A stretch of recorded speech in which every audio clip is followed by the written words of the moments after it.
Donc rebonjour, suite des opérations.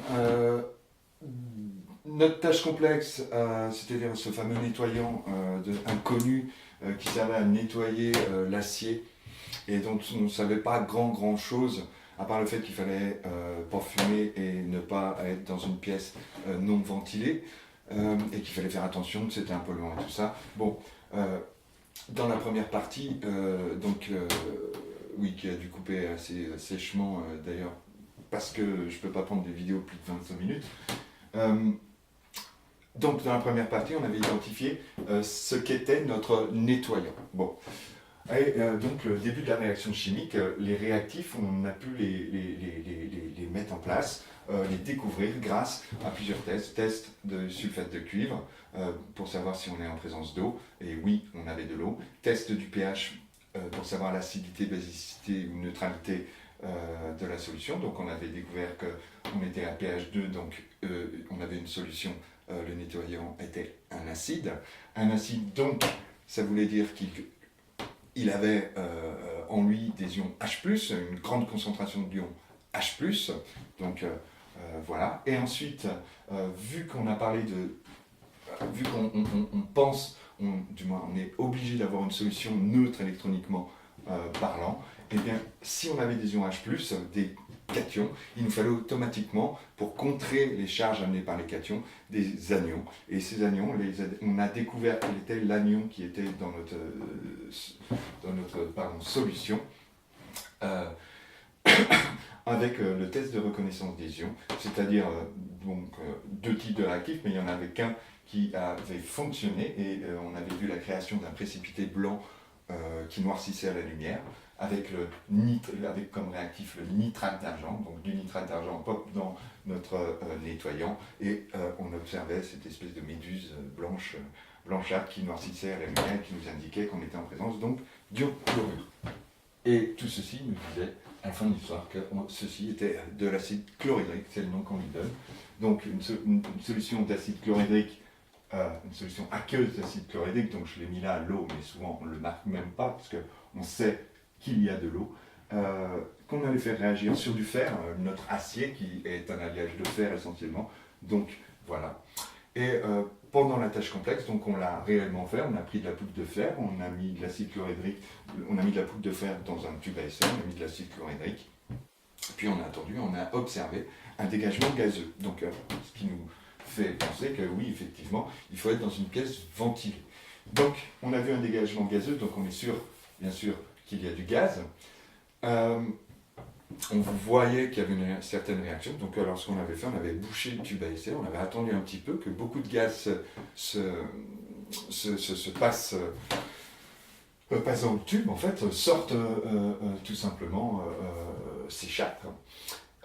Puis nous, on ne s'était pas trop posé de questions, je leur avais dit, étant donné qu'il ne fallait pas fumer à côté, on va prendre une allumette, et puis on a ouvert, on a mis une allumette, et il y a un petit jappement qui a été fait, une petite détonation, on appelle ça un jappement, qui nous fait penser, nous chimistes, que ce gaz est du dihydrogène.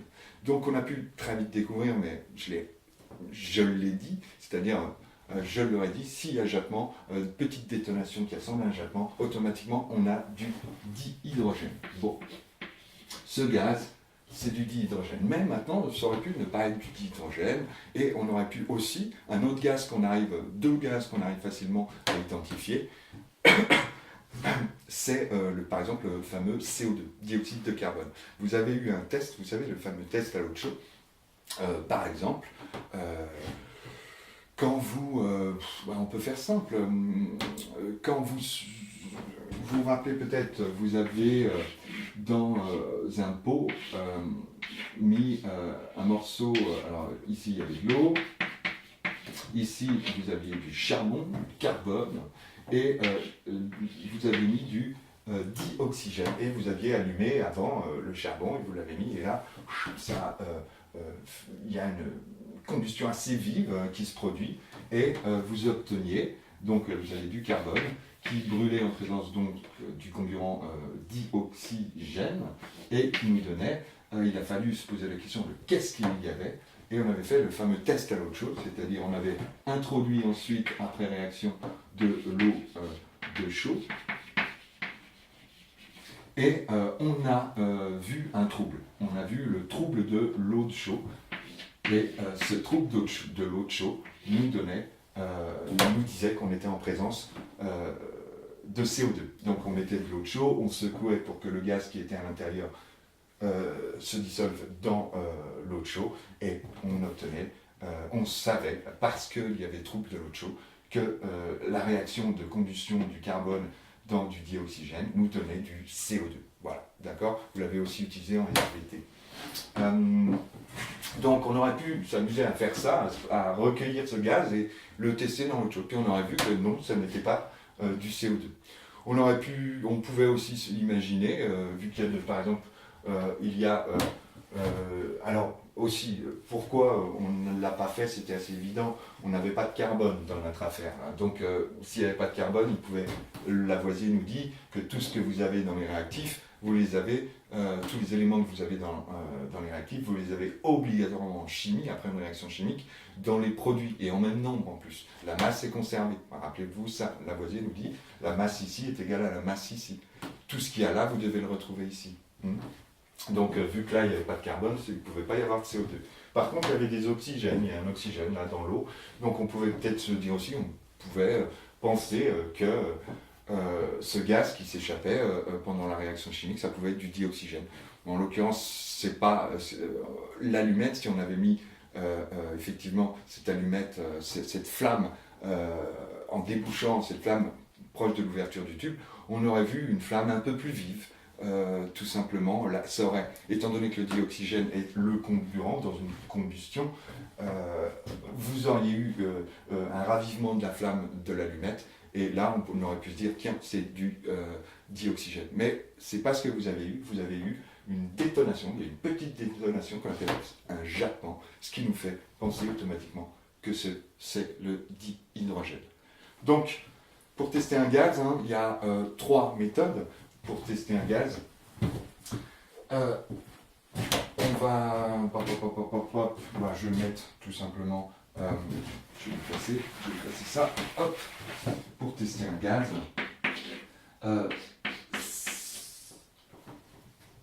Pour H2 et pour O2, vous pouvez tester avec une allumette, tout simplement une petite flamme. Si la flamme se ravive, on est en présence de dioxygène. Si la flamme est soufflée par une micro-détonation, c'est du dihydrogène, et surtout si ça a ce petit jappement. C'est très caractéristique de la détonation du dihydrogène. Et on peut aussi savoir qu'on a du dioxyde de carbone grâce au test de l'eau de chaud, qui se trouble en présence de CO2 qui est dissous dans l'eau. Donc, nous avons résolu un morceau du problème. On a du dihydrogène. Alors, par contre, notre réaction, on avait de la poudre de fer, avec ici de l'acide chlorhydrique et de l'eau. De l'acide chlorhydrique, je vais mettre aqueuse. On avait bouché, etc. On avait vu observation de petites bulles qui se formaient. On a donc identifié ce gaz. Maintenant, on a ceci. Il y a une réaction qui s'est faite. Bon, la réaction, on attend un peu, puis la réaction, à un moment donné, ne se fait plus. On sait, s'il y a apparition du H2, il y a d'autres choses qui se sont faites. Le truc, c'est que du fer, il a réagi. On ne sait pas trop ce qu'il y a encore là. L'acide chlorhydrique, a réagi. Ce qui est intéressant de voir, c'est que le H2 qui est là, soit ça vient de l'eau, soit ça vient de l'acide chlorhydrique. Alors, on constatera juste un peu plus tard, et ça va être ça, le test suivant qu'on fait, c'est on reteste. Grâce à ces tests-là, on reteste notre solution produit. Donc ça, c'est les réactifs. Et maintenant, au bout d'un certain temps, on a quelque chose, on a une solution. Alors, il peut rester un peu de fer, bien entendu, mais on va juste... c'est tout bête. s'il nous reste du fer, ici, on va tester. Alors, là, on va mettre du H2 qui s'en va. Et ici, on a quelque chose qui a certainement changé. Il nous reste un peu de fer. Alors, ce qu'on fait, c'est qu'on filtre la solution. Bon, parce que le fer, à la limite, le fer qui va être ici, il est en excès. Il n'a pas réagi. Il n'a pas complètement réagi. Alors maintenant, on peut se poser la question, pourquoi pas, est-ce qu'il y a de l'eau? Logiquement, il y aura de l'eau. Hein. S'il y avait de l'eau là, il y aura certainement de l'eau là. On peut tester. Alors on prend une goutte d'eau, on prend une goutte du produit de la réaction, on met sur de la poudre blanche de sulfate de cuivranite et hop, ça devient bleu. Bon, on sait qu'il y a encore de l'eau. Alors là, je vais me permettre de faire ça, parce que ça, en fin de compte, le fer en excès, on ne le marque pas dans une réaction chimique, et l'H2O, il est là, pop, pop, on pourrait l'enlever. Donc on a, après filtration, on a notre solution avec des choses à l'intérieur inconnues. Alors encore une fois, on va tester le pH. On analyse en testant le pH. Et là, on a constaté, après un certain temps, mine de rien, on constate que dedans, alors pareil, papier pH et tout ça, on constate que le pH, maintenant, il est égal à 3. Ça veut dire qu'on a une solution qui est moins acide que la solution de départ, que le nettoyant de départ. Notre produit ainsi créé est une solution qui a un pH supérieur à la solution de départ, la solution où il y avait nos réactifs, notre acide chlorhydrique. Ça veut dire que nous avons une diminution, ça veut dire que les ions H+, ils sont en baisse. Il y en a moins. Il y en a moins parce que le pH est plus élevé. D'accord ?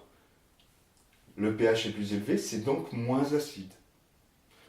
On est moins acide quand on se rapproche du neutre, 7. Donc si le pH augmente, ça veut dire que la concentration d'H+, diminue. Ça veut dire, si on regarde ici, nous avions donc des ions H+, des ions Cl-. Les ions H+, semblent s'être transformés en H2.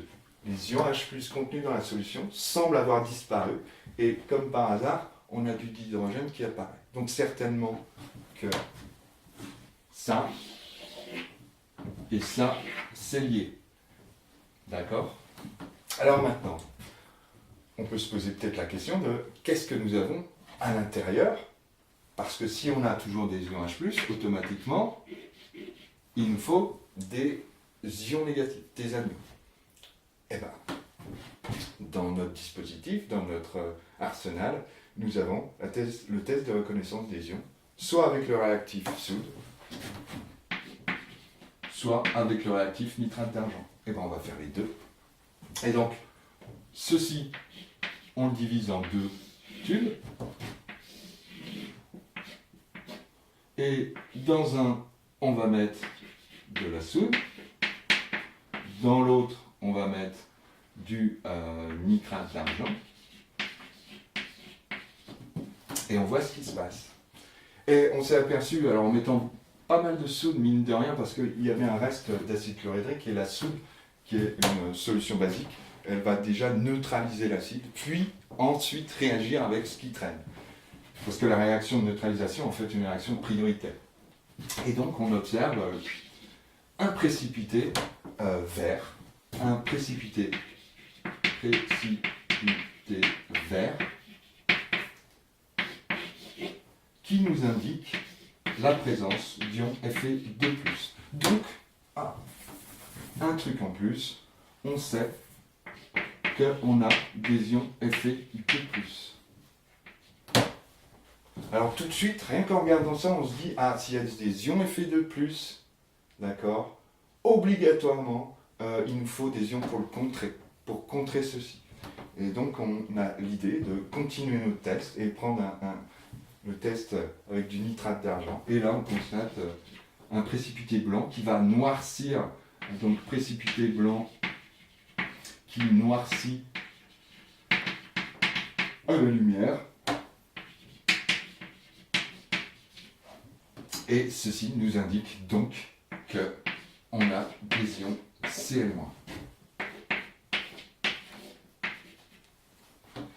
Alors là, j'ai pas équilibré du tout, mais du tout, mon équation de bilan. Ça, c'est ce qu'on appelle une équation de bilan. Elle n'est pas du tout équilibrée, tout simplement, bah, c'est pas de votre niveau complètement, et surtout que là, c'est pas si simple que ça. Mais, obligatoirement, si je voulais être vrai, il faudrait que ici, j'ai 2 chlorures pour un Fe2+, juste pour avoir 2 charges négatives qui contre les charges positives ici. D'accord? Donc, conclusion, la chimie, tout ce que vous avez fait en chimie, toutes les méthodes que vous avez pu apprendre, la majeure partie était destinée à ça, destinée à ce qu'on appelle une analyse. L'analyse de réactifs et de produits de réaction. Réactif servant, faisant, ou plutôt réagissant pour donner des produits. Les tests que vous avez pour vous, ça va être les tests pour savoir si on a de l'eau, CuSO4, le test au sulfate de cuivre anhydre qui passe poudre blanche qui devient bleue si on est en présence d'eau. Le test pH avec un pH mètre ou avec du papier pH qui va nous donner le caractère acide ou basique ou neutre de notre solution, ce qui ne nous indique pas la même chose. Si on a une solution acide, ça veut dire qu'on a la présence d'ion H+, en grand nombre. Si on est dans une solution, si on a une solution basique, on aura la présence d'ion OH-, ion hydroxyde, en grand nombre, une grande, forte concentration. Ensuite, nous avons, parce que automatiquement, si on a des H+, ou si on a des OH- en grand nombre, il nous faut toujours des ions de signes opposés pour les contrer. Par exemple, la soude, c'est une solution neutre électroniquement parlant. Dedans, à l'intérieur, vous avez de l'eau, vous avez du Na+, et du OH-. Et bien, vous avez autant de Na+, que de OH-, parce que les deux se contre. Et c'est pour ça qu'ici, dans ce genre de formule-là, quand on met des ions, on voit toujours le cation et l'anion ensemble, et qu'ils s'équilibrent électroniquement. Et c'est pour ça qu'on enlève les charges. Mais en fait, ici, on a du Na+, et du OH-. C'est une forme d'écriture.